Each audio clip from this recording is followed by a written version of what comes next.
Tshisekedi déterminé à en découdre avec l'insécurité à l'est de la République démocratique du Congo. Des orientations claires ont été données pour le renforcement de sécurité.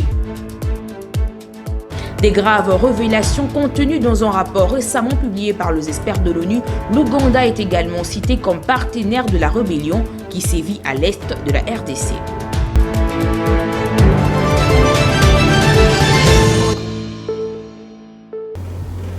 Madame, Monsieur, bienvenue. Le lundi 8 juillet dernier, au palais présidentiel de Mongaliema, le chef de l'État Félix-Antoine Tshisekedi a présidé la deuxième réunion de la Task Force du Haut Commandement militaire. Cette rencontre importante a réuni le vice-premier ministre en charge de la défense nationale, le directeur de cabinet du chef de l'État, le responsable du service de sécurité et certains conseillers dans le but de recevoir les orientations claires pour une sécurité renforcée. Suivez. C'est au palais présidentiel du Mongaliema que le président de la République Félix-Antoine Tshisekedi Tshilombo a présidé la deuxième réunion de la Task Force du Haut Commandement militaire en vue de trouver des solutions aux questions sécuritaires dans l'ensemble du territoire national. Au cours de cette réunion, le commandant suprême des FARDC et de la police nationale congolaise a défini les orientations à suivre et a donné l'ordre au haut commandement militaire d'exécuter les mesures décidées pour préserver l'intégrité nationale de la République démocratique du Congo. Cette rencontre a réuni autour du chef de l'État, le vice-premier ministre chargé de la défense nationale, le ministre des Finances, le directeur des cabinets du président de la République, le responsable des services de sécurité et de certains conseillers du chef de l'État pour évaluer la situation militaire et sécuritaire dans l'Est de la RDC. Notons que cette réunion succède à celle du vendredi 5 juillet dernier qui s'ensuivait de la réunion du Conseil supérieur de la défense élargie dont le chef de l'État avait donné l'ordre de lancer des opérations idoines pour sauvegarder l'intégrité nationale. Parlons de la première séance de l'exercice de redevabilité du gouvernement Sumina. La ministre d'État en charge des affaires étrangères est revenue sur son parcours et logée depuis 2012 dans la partie orientale de la RDC comme actrice humanitaire chargée de résolution des conflits. Merci pour cette opportunité, le privilège aussi d'être une des premières qui peut se présenter au public congolais et aussi à la presse congolaise. Tout d'abord, je pense que c'est un grand honneur d'occuper cette fonction et je tiens à remercier le chef de l'État d'avoir eu confiance en ma humble personne. Quand vous parlez de mon parcours, je pense que l'épisode la plus marquante qui pour moi m'a préparé le mieux pour cette fonction, c'est justement mon passage à l'est de la RDC. Quand j'ai travaillé en 2012 dans la province du Nord Kivu en tant qu'humanitaire, à l'époque c'était le M23 dans sa première version, sa première édition. Et je pense que cette expérience m'a confrontée aux réalités du conflit, telles que nos populations le vivent et l'ont vécu depuis des décennies. J'ai eu à travailler dans les camps de déplacés de Kanyaruchinya, de Mugunga, mais aussi dans les territoires de Massissi, de Rutshuru, Walikale.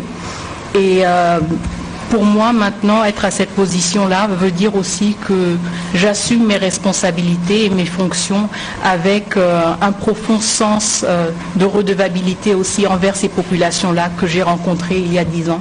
Et je porte en moi encore ce souvenir et aussi ce désir de contribuer à une solution durable à cette affreuse guerre qui dure trop longtemps et qui nous est imposée par le Rwanda. Et en parlant de la politique managériale du front diplomatique au regard de son expérience avérée dans les affaires internationales au sommet de ses ministères régaliens, la ministre d'État en charge des affaires étrangères estime que son plan d'action s'effonde sur plus de diplomatie pour plus de paix afin de résoudre le problème lié à la crise sécuritaire, mais aussi pour rassurer les questions de développement, de partenariat et de collaboration. Suivez. C'est une lourde responsabilité, mais je pense que le président de la République a toujours été très clair dans sa vision. Je pense que cette vision aussi est clairement déclinée dans le programme d'action gouvernemental. En ce qui concerne la diplomatie, je pense que mon mot-clé, c'est plus. plus de diplomatie pour plus de paix. La première priorité pour nous, c'est la pacification de l'Est. Et donc, ce sera ma première priorité aussi en tant que diplomate. Nous assurer que la voix de la République démocratique du Congo soit entendue partout, que la réalité du conflit et les responsabilités des uns et des autres qui en découlent soient comprises et assumées pleinement. Et donc, utiliser la diplomatie pour plus de paix en RDC. Mais aussi plus de diplomatie en général. Donc, utiliser la diplomatie non seulement pour les questions de paix et de sécurité, mais pour les questions de développement, pour les questions de coopération, pour les questions de partenariat. La RDC a beaucoup à offrir. Et la RDC est une terre justement et un pays qui regorge d'opportunités. Et dans plusieurs domaines, nous pouvons utiliser la diplomatie pour renforcer des partenariats, renforcer des investissements et des initiatives dans des domaines qui vont bien au-delà des questions humanitaires et des questions sécuritaires. Je pense aux questions de l'écologie, je pense aux questions de la culture, je pense aux questions du développement durable, de l'énergie. Et pour moi, le ministère des Affaires étrangères, c'est la passerelle justement entre la République démocratique du Congo et le reste du monde, chose qui va justement contribuer au rayonnement de la République démocratique du Congo dans le concert des nations. Abordant les questions liées à la trêve de 14 jours proposée par les États-Unis d'Amérique dans le zone de conflit et les sanctions économiques infligées au Rwanda, Patrick Muyaya, ministre de la Communication et des Médias, estime qu'il faut accentuer la pression diplomatique contre le régime de la prédation de minerais dans la partie est de la République démocratique du Congo. Il faut peut-être compléter la Mineta. Vous avez vu récemment, nous avons reçu la visite ici de maître notamment William Bourdon et des avocats de renom du cabinet Robert Amsterdam qui travaillent avec nous étroitement dans la plainte ou dans la démarche que nous avons enclenchée contre Apple, parce qu'aujourd'hui nous voulons être en mesure de retracer tous ceux qui bénéficient de produits qui sortent par la fraude. Et lorsque vous lisez les rapports de Nations Unies qui est sorti aujourd'hui, qui cite même une entreprise rwandaise apparemment qui produit de l'or, mais vous savez tous que le Rwanda ne détient pas de l'or dans son sous-sol. Et donc il y a cette pression que nous faisons sur tous ceux qui bénéficient directement ou indirectement de produits qui viennent des assassinats et d'autres crimes commis par le Rwanda. Nous sommes sûrs que ce travail finira par aboutir, parce que ça prend du temps, comme la Mineta l'a dit tout à l'heure, mais de ces points de vue, nous sommes vigilants et, à mon avis, ce sera la meilleure forme de sanctions économiques pour ceux qui, depuis 25 ans, ont construit leur modèle économique sur base du pillage de ressources dans l'Est de la RDC. Et que nos populations, comme le président de la République l'a dit et le répète, nos populations n'ont pas de problème, c'est un régime qui a choisi la voie de la prédation. Vous avez parlé de Sakima, vous avez parlé des Dieter United. J'étais là en juin 2021 à l'hôtel Serena lorsque, devant tout le monde, devant toutes les caméras du monde, on a pensé, comme on est pays voisin, qu'on pouvait collaborer économiquement dans la transparence qu'il faut. Mais c'est clair que pour le Rwanda, la meilleure méthode de vivre, c'est le vol, c'est le viol, c'est les pillages systématiques, comme commencé depuis 25 ans. Et cette fois-ci, c'est déjà les débuts de la fin. Nous aurons les résultats dans les mois qui viennent.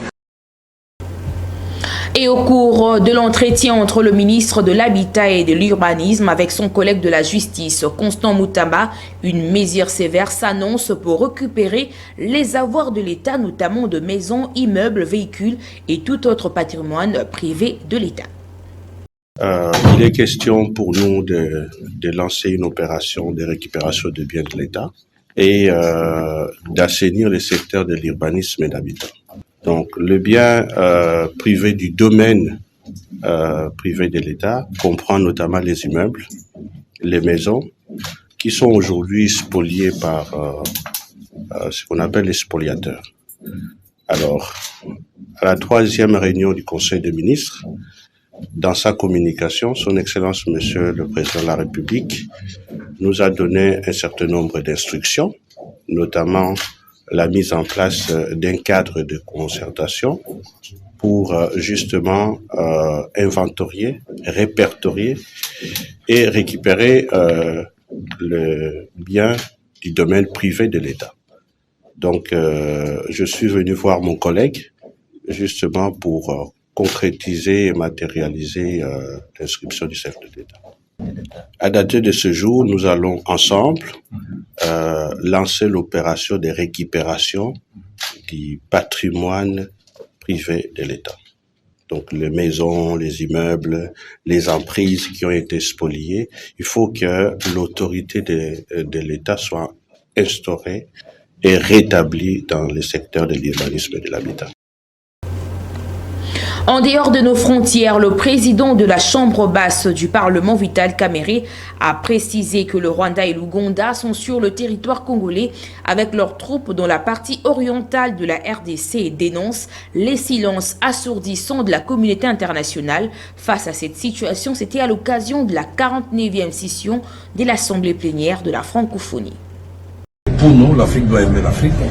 Nous devons éviter l'hypocrisie au moment où nous savons que des pays africains, voisins de la République démocratique du Congo, sont sur le territoire congolais avec leurs troupes et des lances, missiles, comme on l'a dit ce matin, sur RFI, mais des armes sophistiquées, rien que les dernières interventions de ces armées qui soutiennent le mouvement terroristes de M23 ont fait des dégâts évalués par les experts des Nations Unies de plus de 500 000 personnes. Un drame humanitaire.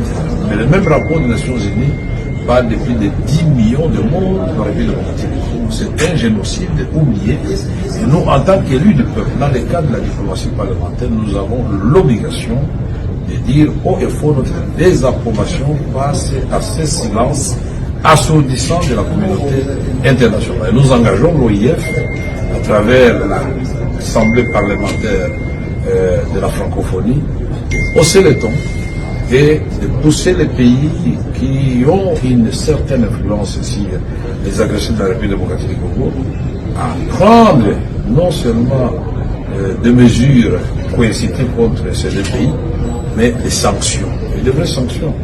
Et nous sommes dans la République démocratique. Nous n'avons jamais traversé la frontière ou les frontières communes avec l'Ouganda et le Rwanda. Parce que le président de la République, dès son avènement au pouvoir, a prôné la paix et il voit l'Afrique qui est en train de s'élever et marcher et avec comme épicentre la République démocratique du Congo. J'avais dit la locomotive. C'est cela le message de la République démocratique du Congo. Par ailleurs, en sa qualité de secrétaire général de la francophonie, Louise Mushikiabo souhaite l'instauration d'un climat de paix entre le pays frère, car son pays, le Rwanda, est voisin naturel de la République démocratique du Congo et place un accent particulier sur le respect et l'application des décisions prises à travers différentes médiations pour la bonne cohabitation pacifique entre les deux pays frères.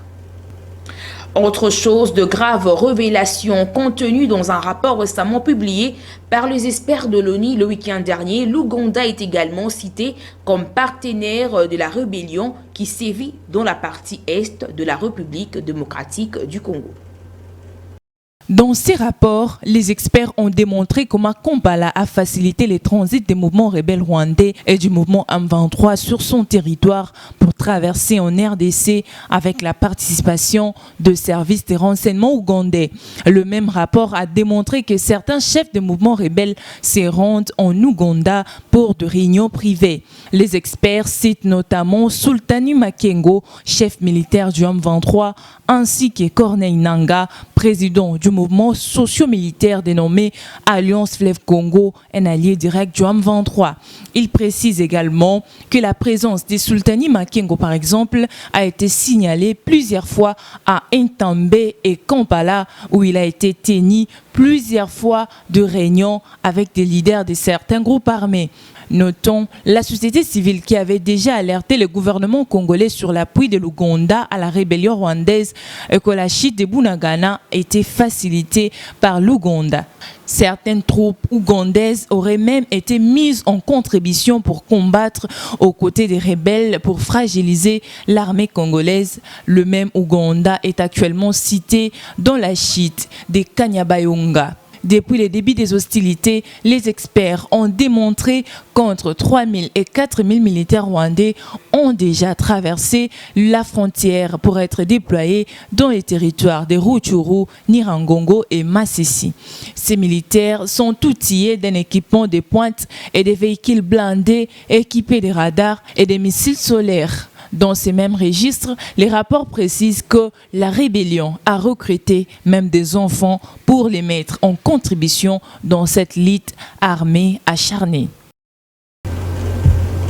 Dans le cadre de la poursuite de leur voyage à Alexandrie en Égypte, le stagiaire de l'école supérieure d'administration militaire de Kinshasa ont visité lundi dernier le collège militaire de sciences et d'administration du Cœur, où ils ont échangé par le jeu de questions et réponses avec le directeur de cet établissement. Le stagiaire de la 7e promotion de l'école supérieure d'administration militaire de Kinshasa, ESAM, ont effectué ce lundi 8 juillet 2024 une visite d'études et d'échanges au collège militaire des sciences et d'administration de l'armée égyptienne au Caire en Égypte. À cette occasion, le général Dr Hadi Ima, directeur de cet établissement d'enseignement de l'armée égyptienne, a présenté à ses hôtes l'objet social de son école. Ils s'en est suivi d'un échange de jeux de questions-réponses qui a éclairé davantage la religion des stagiaires de l'ESAM sur l'organisation et le fonctionnement de cette école. Quelques-uns ont livré leurs impressions en notre micro. Il faut d'abord reconnaître que le voyage d'études ici en Égypte est vraiment pour nous les stagiaires une occasion de découvrir beaucoup de choses. Comme vous l'avez su le dire, on vient de regarder ce qui se passe, on a compris ce qui se passe dans cette école supérieure d'administration, de management et de sciences. Et cette occasion nous a permis de comprendre non seulement leur organisation, le fonctionnement et les options pour lesquelles ils sont en mesure de dispenser. Et cela va être pour nous l'occasion puisque nous sommes des administrateurs militaires, ça va être l'occasion pour nous de pouvoir proposer, de pouvoir rappeler à notre hiérarchie s'il y a lieu, désigner des gens pour pouvoir venir étudier ici. Vraiment, ça a été une occasion pour nous de comprendre beaucoup de choses. Je tiens personnellement à remercier le commandement de l'ESAM pour l'initiative de faire venir ces stagiaires ici en Égypte afin de s'imprégner de la situation de l'école d'administration égyptienne. Les impressions sont bonnes, étant donné que l'évolution ou encore la modernisation de l'école d'administration égyptienne, c'est une chose inexplicable. Auparavant, dans le cadre de leur voyage d'études au Caire, le commandant de l'école supérieure d'administration militaire a présenté ses civilités au général Osma, autorité d'entraînement militaire égyptien, avant de déposer sa gerbe de fleurs au mémorial de la tombe du soldat inconnu. Et Kinshasa attend du Conseil de sécurité de l'ONU un soutien logistique et opérationnel à la SAMI DRC, sanctionner le Rwanda et exiger officiellement le retrait sans condition de ces troupes sur le sol congolais. C'est ce qu'a dit le représentant de la RDC lors de la réunion du Conseil de sécurité de l'ONU qui s'épanche sur la crise sécuritaire dans la partie orientale de la RDC. Demander au secrétaire général et à la MONUSCO d'accorder un soutien logistique et opérationnel substantiel à la SAMI-RDC afin de lui permettre de s'acquitter du mandat que lui ont confié les chefs d'État et de gouvernement de la SADC. Définir un régime de sanctions applicable au Rwanda et à ses dirigeants. Sanctionner l'État rwandais, ses dirigeants et toute personne morale ou physique impliquée dans cette agression. Les crimes de guerre, les crimes contre l'humanité et les violations graves des droits de l'homme commises par le RDF et le M23 sur le territoire congolais. Exiger officiellement le retrait sans condition des troupes rwandaises de la RDC sous peine de sanctions individuelles et collectives.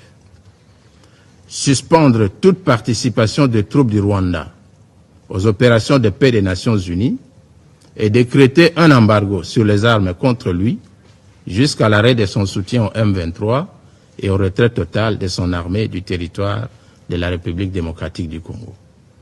Enfin, dénoncer et sanctionner l'implication des autorités rwandaises dans l'exploitation illégale des ressources naturelles minières et agricoles de la République démocratique du Congo. Je vous remercie. Parlons cette fois-ci de valeurs nutritives. Que savez-vous de la carotte? Complétez votre connaissance dans ces détails que vous propose la rédaction.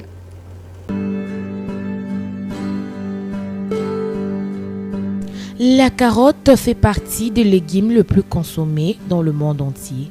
Pour cause, sa saveur douce et sucrée c'est prête à toutes les associations en cuisine et séduit le petit comme le grand. Ces succès est une excellente nouvelle puisque le profil nutrition de la carotte est remarquable et unique. Elle regorge des vitamines et des minéraux essentiels pour la santé, parmi lesquels nous pouvons citer la vitamine A, vitamine B6, vitamine K, vitamine BD, vitamine C, vitamine E, le fer, le phosphore, le potassium. La couleur foncée de la carotte provient de ses très nombreux pigments. Il contribue à prévenir plusieurs maladies, dont les maladies cardiovasculaires et certains cancers. Son jus améliore la capacité antioxydant et les taux de vitamine E dans le sang, en plus de diminuer les cholestérols et les triglycérides du foie et dans le sang. Pour rappel, retenons que la carotte est une excellente source de bêta-carotène, source de fibres douces, bonne teneur en vitamines du groupe B, favorise la santé des yeux et de la peau, fort pouvoir en antioxydants.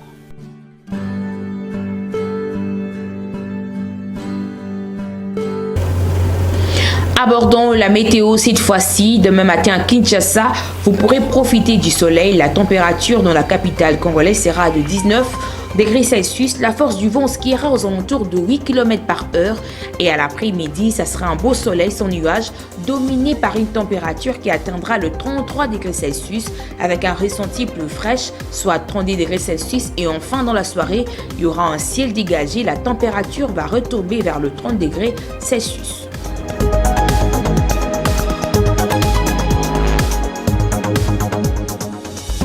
Nous arrivons déjà à la fin de ce rendez-vous informatif sur nos antennes. Bien avant de nous quitter, place au rappel de titres. Deuxième réunion de la Task Force du Haut Commandement militaire au palais présidentiel de Mongaliema. Félix-Antoine Tshisekedi déterminé à en découdre avec l'insécurité à l'est de la République démocratique du Congo. Des orientations claires ont été données pour le renforcement de sécurité. Des graves révélations contenues dans un rapport récemment publié par les experts de l'ONU. L'Ouganda est également cité comme partenaire de la rébellion qui sévit à l'est de la RDC.